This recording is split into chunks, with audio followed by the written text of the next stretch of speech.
Assam news zone में आप सभी का स्वागत है। शहर के तामुलबड़ी अंचल में भारी भारी ट्रकों की पार्किंग से लोगों को काफ़ी असुविधा का सामना करना पड़ता है और सड़क जाम हो जाती है। इस अंचल में सड़क के दोनों किनारे लंबी लंबी भारी वाहनों की कतारें देखने को मिलती हैं। आइए हम दिखाते हैं इस संदर्भ में एक रिपोर्ट। शहर के तामुलबड़ी अंचल में सड़क पर ही भारी भारी ट्रकों की पार्किंग से सड़क पूरी तरह जाम हो जाता है।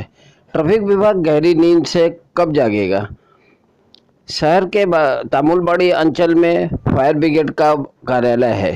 किसी आपात स्थिति से निपटने के लिए वाहनों को मुक्त सड़क उपलब्ध होनी चाहिए, मगर फायर ब्रिगेड के आने जाने वाली इस प्रमुख सड़क तामुलबड़ी पथ पर ट्रकों की लंबी कतार दाएं बाएं दोनों ओर लगी रहती है, जो कि नियम के विरुद्ध है। मगर न तो ट्रैफिक विभाग न ही प्रशासन द्वारा कोई कार्रवाई की जा रही है। शहर से भारी वाहनों के प्रवेश पर प्रतिबंध लगाए जाने की मांग की जा रही है। लोगों का कहना है कि बाईपास बनाए जाने का मतलब ही नहीं रह जाता अगर इस तरह पार्किंग होती है। असम में भी जैसे जैसे चुनाव नज़दीक आते जा रहे हैं, राजनीतिक दलों की कूचकवाज जो है प्रारंभ हो गई है और मंत्रियों का विभिन्न जिलों में आगमन भी प्रारंभ हो गया है। मगर इस आगमन के दौरान ही शहर की कायाकल्प क्यों बदली की जाती है और बाकी समय इसकी दुर्दशा क्यों रहती है, इसका एक हम दिखाते हैं आपको दृश्य की तिनसुकिया शहर में किस तरह थाना चौराहे का कायाकल्प किया जा रहा है। सुनने में आया है कि एक मंत्री का आगमन होने जा रहा है। पहले भुतरंगी लगने वाली तिनसुकिया शहर की दीवारें चमचमा रही हैं। सड़कों का निर्माण कार्य तेजी से प्रारंभ कर दिया गया है। चुनाव का समय नज़दीक आ रहा है और मंत्रियों का दौरा प्रारंभ हो रहा है, इसलिए शहर की दीवारों की रंगाई पुताई कर जनता को आकर्षित करने का प्रयास किया जा रहा है।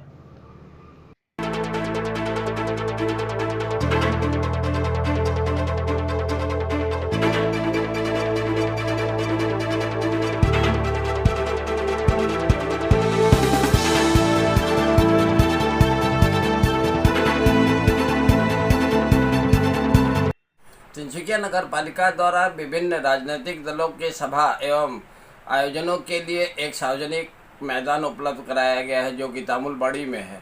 इस मैदान की हालत इतनी जर्जर है और यहाँ इतने बड़े बड़े जंगल हैं कि इसको सफा करने में लगभग एक सप्ताह का समय लग सकता है। आइए हम दिखाते हैं इस संदर्भ में एक रिपोर्ट।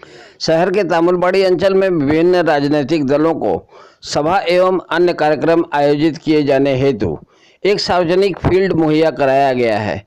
नगर पालिका द्वारा इस मैदान का रखरखाव किया जाता है। इस फील्ड के चारों ओर जहां बड़े बड़े जंगल हैं, वहीं इस फील्ड के प्रवेश द्वार पर कूड़े का ढेर लगा हुआ है। फील्ड में बने मंच की हालत भी खस्ता है।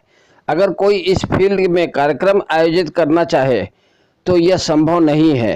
हफ्ते भर युद्धस्तर पर सफाई किए जाने के बाद ही यह मैदान जनता के लिए उपलब्ध हो सकता है। असम सरकार के पूर्व संसदीय सचिव एवं चबुआ के पूर्व विधायक राजू साहू ने राहुल गांधी का गुणगान करते हुए और यूपी सरकार तथा असम सरकार की आलोचना करते हुए क्या कहा, हम उसे आपको सुनवाते हैं। नमस्कार साथियों, आज मैं पुनः एक बार कुछ गंभीर विषय पर आपके सामने आया हूं। मैं देख रहा हूं कि वर्तमान में केंद्र और राज्यों की बीजेपी की सरकार नारी सुरक्षा के मामले में रिकॉर्ड तोड़ दिया है।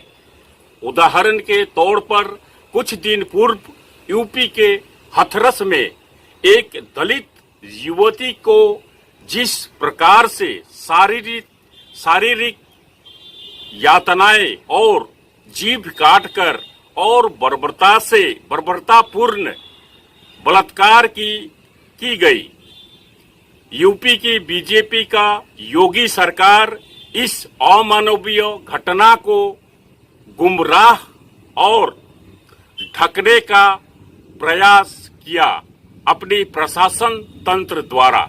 आपको याद होगा सज्जनों, बीजेपी की सरकार जिस प्रकार हिंदू की बात करती है। हथरस वाली घटना में हिंदू सनातन धर्म की परंपरा के अनुसार पीड़िता के परिजनों को सौना देकर हिंदू धर्म का अपमान किया बीजेपी के सरकार ने।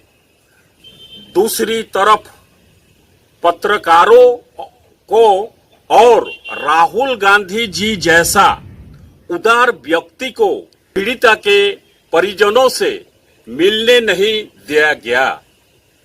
यह लोकतंत्र की हत्या है। पीड़िता ने जब अपनी स्टेटमेंट दी तब यूपी पुलिस कार्रवाई क्यों नहीं की? दुर्भाग्यपूर्ण बात यह है मान्यवर कि जोगी जी सत्ता में है। यह और बलात्कार वाली अमानवीय घटना को छिपाने का प्रयास कर रही है। यह कैसी बीजेपी की सरकार है? हमने असम में भी देख रहे हैं कि जब से बीजेपी की सरकार बनी है तब से भारतवर्ष में जितनी नारियों पर अत्याचार हुआ है उससे कहीं अधिक असम की बीजेपी की सरकार में नारियों पे अत्याचार हुआ है। असम के सर्बानंद सोनोवाल की सरकार महिलाओं के प्रति सुरक्षा के मामले में गैर जिम्मेदार है। आप देखिए मान्यवर, फिर से महिलाओं के मामले में असम की बीजेपी के सरकार महिलाओं के झुनझुना पकड़ाने का काम कर रही है।